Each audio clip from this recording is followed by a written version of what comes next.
Зохиолч Стенү санаандгүй уучрал 1-р бүлгийн 7-р хэсэг. Барайчигчийн хандлага зөөлхөн элбэх өвцөд гаранд маш их итгэж биширсэн Бархаст итгэл хүндлэл төрж хэлсэн үг бүрийг нь ягштал дагахаар шийдэн хүлээж суудал богино хормойтой цагаан халаад өмсөн намхан шар охин орж ирлээ. Барайчигч учиртайхан харснаа "Панда, чи энэ хүний бөглөрөө гаргаад өг" гэж охинч Бархасыг дагуулan явсаар өөр нэгэн өрөөнд орж гялгаруудаар бүтээсэн орон дээр хэвдүүлээд шингэн халуунтаас асхан илж гарав. Хизээч хүлээдээ нэг удаа гулгай массаж гээжд орж үзсэн нь зурсхийн бодогдож ахиад л гайхширч алмаарсан ч охины айсыг дуугүйхэн даглаа. Хандаа гихтэх намхан болцохор охин яг л туяамаа совилагч шиг төмсөг цав хэвлийн хаваар нь тун сурмаг эллэг хийж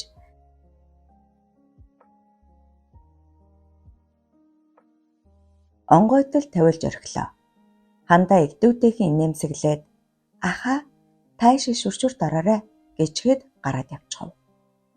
Чухам юу болоод байгааг одоо хүртэл огтхон ч ойлгоогүй мэлэрч гайхсан Бархасыг "За дүү минь, өөрчлөлт оров" гэсээр барайчигч угтав.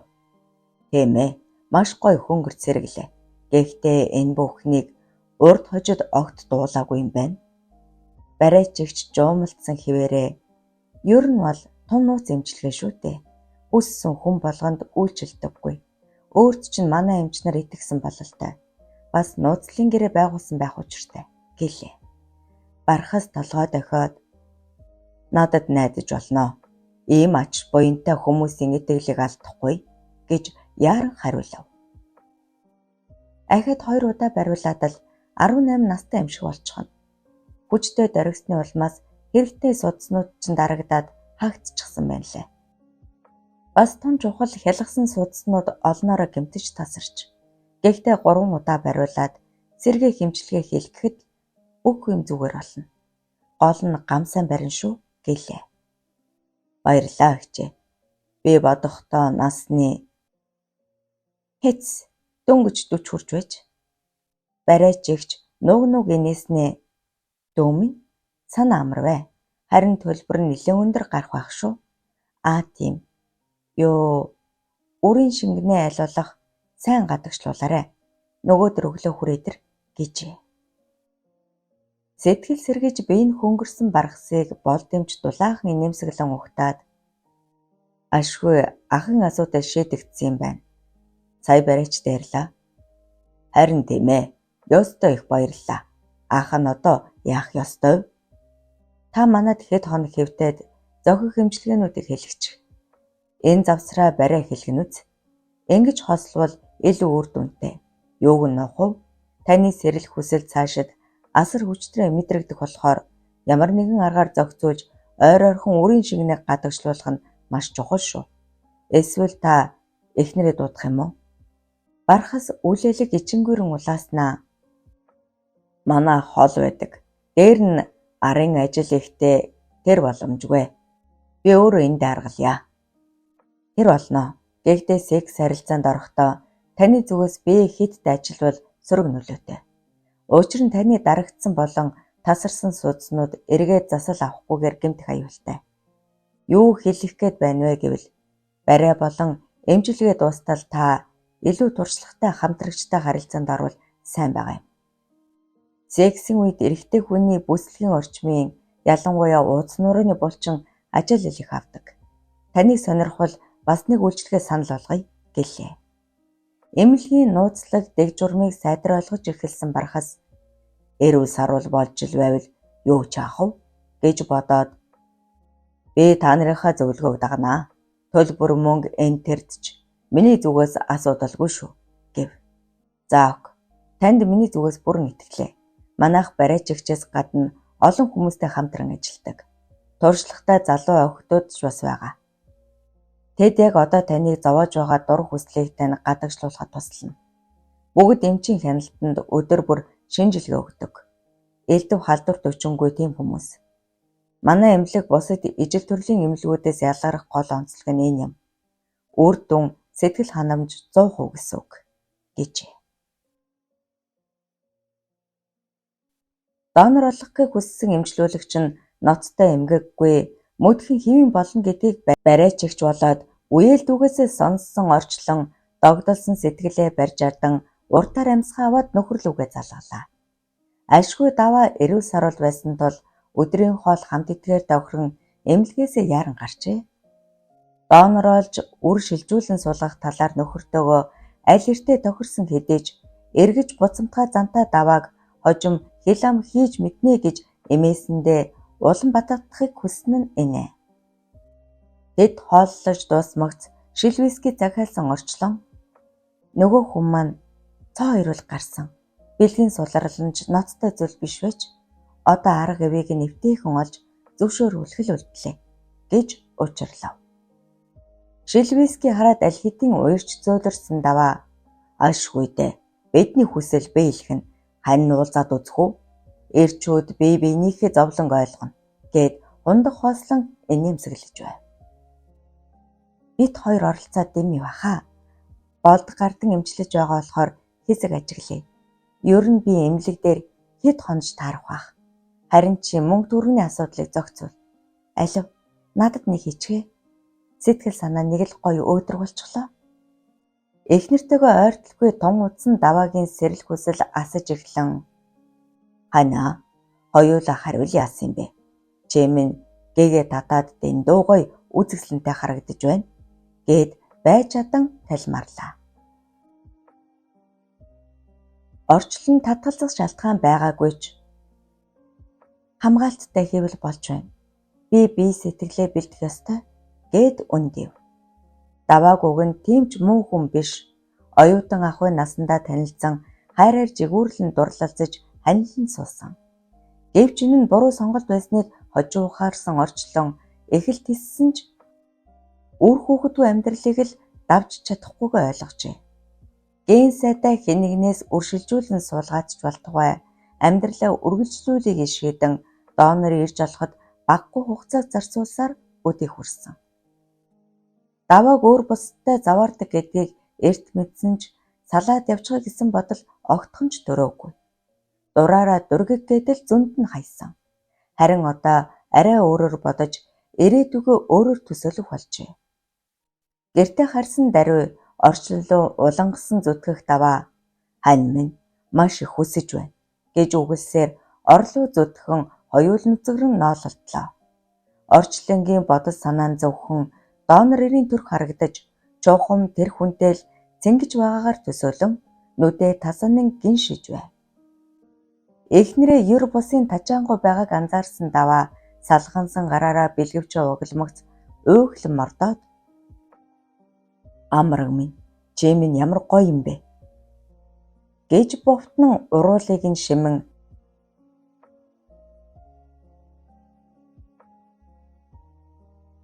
харин орчлонгийн ухаан санаа шаал өөр тийш аль хэдийн нисэж авчихсан. Төсөөллийн ертөнцөд тэс онтон хүнтэй жаргал думпчихсан гиншин. Энэ байдлыг анзаарч өөрийг нь хүсэж гэж бодох даваа аль болох удаан хийхийг хүссэн ч эхнэрийнхээ бариу давчин үтрэний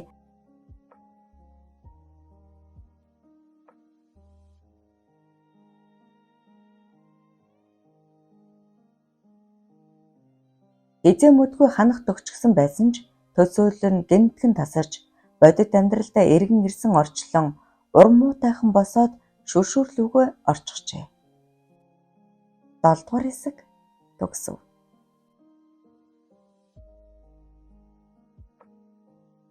Санаандгүй уучрал 1-р бүлгийн 8 дугаар хэсэг. Сэрэл хүслэн туйлтай хүрэн дүрэлзэж барахас өрөөндөө ороод удаагүй байтал хаалга тогшсоор ичнээ таних Туяамагаас гадна 2 охин ороод ирлээ. Гуруула нуруу туруу сайтай царайлаг цэвэрхэн охид. Нэгийг сонгох ёстойг ойлгосон барахас эжингүүрэн улалцсаар Туяамад хандан "Миний дүү чи үлддээ" гэж арайхийн шивнэж нөгөө хоёр нь гараад явчихав.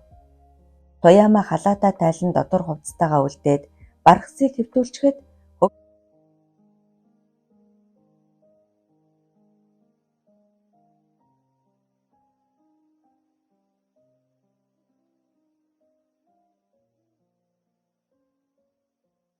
охин "Ахаа, энэ хоройтой болохгүй" гээд хойш цахлан мулдарснаа үсээ хойш болгоод сурмаг гэгчин хөхөж гарлаа.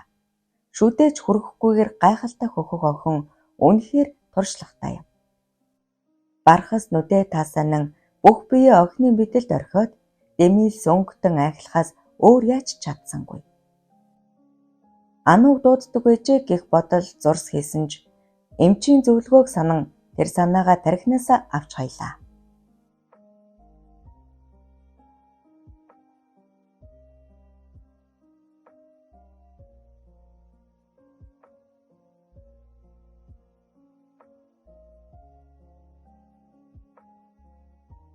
Дараа нь тэр орчмыг сайтар арчиж цэвэрлээд дахин 10 минут орчим маш сайн иллэг хийж өгөөд удасны дугаар бичсэн нэрийн хуудас шиг юм ширээн дээр тавингаа "Ахаа, энэ дугаар руу залгамац би хүрээд ирнэ. Та огцом ширээн хөдлөж болохгүй шүү. Удахгүй тарианы эмчилгээ эхэлнэ" гэчихэд гараад явчихав. Амьдралд байж боломгүй гайхшруулсан үйл явдлууд өчигдөрхөн Улаанбаатар хотод хөл тавьснаас хойш шил дараалан үргэлжилсээр төдөд дулгүй хаалга тогшин цартай хол барьсан охин араас нь эм тариа тэрэгэнцэр дээр төрсөн цовлогч ороод ирэв. Дусал залгуулан хэвтэх зураа их нэртэйгээ ярин бүхнийг хэлээд ажил төрлийн холбоотой чухал зүйлүүдэд захиж дууслаа. Төдөд дулгүй утсан зай завсаргүй дуугарч найзууд нь бас хамаатан садангууд нь бүгд л эргэн очно гэцгээж эмнэлгийн хаяг авцгаан бөө юм боллоо. Хэлчимээгүй ирээд эмнэлэг төвцчихсэн болохоор гайхацгаах нь аргагүй зэ. Хоол намттай, орчин нь тогтой, эмчилгээ нь гойд сайн эмнэлэгт эргэлт авах нь утгагүй. Гэвч тун чухал асуудал ярих хэрэг гарсан тул их сургуулийн захирал ажилтай найздаа л хаягаа хэлж тэр нь тор дүүрэн юм чирсээр уйглан орж ирээд дотнчлан тэрвэрч "Чи мөн сонин хүнээ" хэлчимээгүй ирээд "Яасан? Юу болов?" гэж гайхсран асуулаа. Бархас бүх зүйлээ тоочин "Нуруунда бэртэл авснаа мэдээгүй яваад байж ашгүй учир нь олдлоо. За энэ чи ахав. Миний анд нэг зүйл дээр туслаач" гээд Ануугийн тухай товчхон танилцуулаад "Чи сургуульд нь буцааж аваад чадах бүхнээрээ тусал. Ямар нэгэн саад бишгшээл гарвал бас чадахгүй зүйл нь тохиолдвол надад дорн дуулгаарай" гэлээ. Найз Батаанд оёотойхон жуумалзан "Чи бүр дурлж орхичээ. Эхнэрээ яах гэж байна да" гэж яжлав. "За чи битгий хад ураад бай. Эхнэрээсээ юу гэж салхав дээ. Өөрөө өндөг шиг өөгүй аятаа ажиллаж гин. Би Анууг амьдралд хөлөө олтлон дэмжихээс өөр илдэв санаа алга. Гэхдээ энэ бидний нууц шүү. За ойлголоо өгшөн. Би жалгаагүй нэг бүсгүйтэй уулздаг шүү дээ. Чи мэднэ. Харин Багийн анх хоёрт юу гэж хэлэх вэ? Маргааш оройхон таагуур хүрээд ирээрэй. Бас Анууд түрээсийн байр зохицуулах тухай Багитай ярина. Толгой дохин дэмжиж суусан Батаа "Чи хөгшөндөө Ануугийн овог нэр регистр оюутны дугаар энэ тэрийг нь явуулчихаарай" гээд гарч оджээ. Өглөө эртлэн сэрсэн Ануу захаас худалдаж авсан гоёмсог хослол хөрмөө өмсөд сургууль руугаа явлаа. Өнөөхөл шархиран өвдөх өвдөлт хөдлөх тоолонд мэдрэгдэнэ. Ануугийн царинд инээмсэглэл тодрон тэр шөнийн явдлыг нэхэн санах үед хөөхнийх нь товч хатууран эрвгэнэж доошо чимчигнэн норох шиг болов. Хичээлээ дараад Бархас ахтай уулзнаа. Өдөр хурдан дуусаасай. Жаргалтай мөрөөдөл давцаар автобусанд суух охиныг зөрөн өнгөрсөн хүн бүхэн шохоорхон харахыг зөнгөөрөө мэдэрсэн Ануу "Ирчүүд ягаад ийм шалиг юм бол? Бархас ах шиг дөлгөөн томоотой нь ховор юм" гэж амандаа бовтнан бусдаас нүүр буруулж явсаар сургууль дээрээ ирээд ангийнхантайгаа уулзан бяцхан хов бацад суудал "Ануу, чамайг сургалтын албанаас дуудаж байна" хэмээн хэн нэгэн орилго сонсогдов. Юу болсон бол доо? Гайхаж бэргэсэн Ануу хаалга тогшсоор ортол албаны дарга шалхахгар бүдүүнээр нүдний шилний цаанаас тухайн харснаа "Чи чинь Ануу баха, ээшээ суучих" гээд өөрөө босгон хаалгаа чойжилчих шиг боллоо. Албаны дарга амгалантай өмнө нь хэд уулзаж ааш аягийг нэгэнт гадарлах болсон Ануугийн нуруугаар хуйдтан айц төрөөд ирэв. Чээ чинь хаашаа тэнэ дадлаг болчихдог охин. Манай сургууль тоглоомын газар биш шүү. Сурвал сур. Боль гэж дуугаа өндөрсгөхөд нугдасхийн чичрэх Ануу дарга би ар гэрийн гачигтал гараад гэхдээ би төлбөрөө төлчихсөн гэж ээрэн төгтчв. Охины гойлог би хөөхөн царайг нүд салгалгүй ажиглах амгалан дарга тэц төлбөргийн шүү. Өчнөө гэрдээ додуу тэр тооцоогоо яах болж байна? Гэгчлэн улам дуугаа өндөрсгөн баахан хууль дүрм тоочж байснаа мөрнөөс нь атгалан гэхдээ хоёул ойлголцож болох юм. Хиндээ тусдын болох нь муу хэрэг биш хэмээн дуугаа зөөлөж эхлэв. Ануу суудал дээрээ хавжигнан дарга би бүх тооцоогоо нэмж хийгээд кредитээ халганаа. Надад жаахан хугацаа өгчих гэж шивнэх сахам сул дуугарлаа. Амгалан даргын гар энгэр дамжин доошилсоор хөхөнд хүрэн амьсгаа нь өндөрсөж ирснэ. Чи үнэхээр хөөрхөн ох юм. Би чамайг төгсдөл чинь бүх талаараа дэмжи. Харин хоёулаа. Ануу ухсхийн босоод юу гэсэн үг вэ? Би төлбөрөө төлсөн. Кредит дутуу өчнөө оюутнууд байгаа. Та яагаад намайг онцолж? Амгалан дарга ёозгүйхэн мушилзаад кредитийнхээ тооцоог хий. Тэр цагтаа ирээрэй. Гар гэж зандарлаа. Тэр чигээрээ гүйж гарсан Ануу нулимсанд бүрдэлцэг орчны юмсыг таамгаараа харахтаа золтоол машинд дайруулчихсангүй. Сэхэ ормогц шүд 100 ойдлын газар руугаа яаран очоод эмчид баахан зэмлүүлэн ажиллаа хийж эхэлжээ. Бархастай ярмаар байсан ч дахин тусламж эрэх хүсэл үнэндээ байсангүй. Үд өнгөрч төр завсарлахад өдрийн цайндаа орж суусан Ануугийн утас хангинан Ануу дарган жаахан хэтрүүлч гэж чамайг өөр оюутантай андуурсан байна. Миний нуух Ануу чи маргаашнаас хичээлдээ сууж болно. Намайг уучлаарай гэх нуг зөөлрсөн амгалан даргын хоолой сонсджээ. 8 дугаар хэсэг төгсөв.